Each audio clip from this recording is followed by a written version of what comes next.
Breaking news.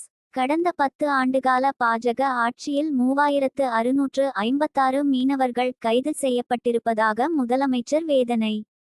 மீனவர் பிரச்னையில் பிரதமர் மோடி தலையிட வேண்டும் எனவும் வலியுறுத்தல். கோவையில் தண்டவாளங்களில் ரயில் மோதி யானைகள் உயிரிழப்பது முற்றிலும் தடுக்கப்பட்டதாக தகவல். அதிநவீன கேமரா திட்டம் கைகொடுத்துள்ளதாக யானை ஆர்வலர்கள் மகிழ்ச்சி. விழுப்புரத்தில் எலி பேஸ்ட் கலந்த தேநீர் கொடுத்து காதலனை கொல்ல முயன்ற 19 வயது பெண் கைது. தங்கை முறை என தெரியவந்து காதலை முறித்ததால் வெறிச்செயல். வந்தவாசியில் 3ஆம் வகுப்பு மாணவிகள் 2 பேரை கடித்த தெரு நாய்கள்.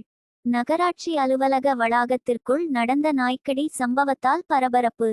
மகாராஷ்டிராவில் ஒன்றிய அமைச்சர் மகளுக்கு பாலியல் தொல்லை கொடுத்த வழக்கு. சிறுவர்கள் உட்பட 4 பேரை கைது செய்து போலீஸ் விசாரணை. கன்னடராக இருந்து கொண்டு பெங்களூரு சர்வதேச திரைப்பட விழாவிற்கு வர மறுப்பதா? நடிகை ராஷ்மிகா மந்தனாவிற்கு பாடம் புகட்ட வேண்டுமென காங்கிரஸ் எம்.எல்.ஏ. பேசியதால் சர்ச்சை.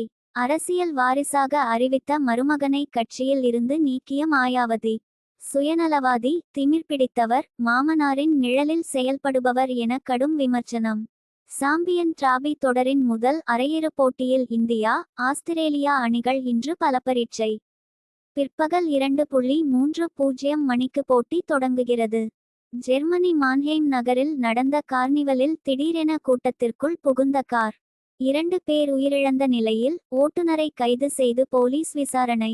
விளையாட்டு வீரர்களை கவுரவிக்கும் வகையில் வழங்கப்படும் லாரஸ் விருது. கம்பேக் ஆஃப் தி இயர் பிரிவில் இந்திய கிரிக்கெட் வீரர் ரிஷப் பண்ட் பெயர் பரிந்துரை.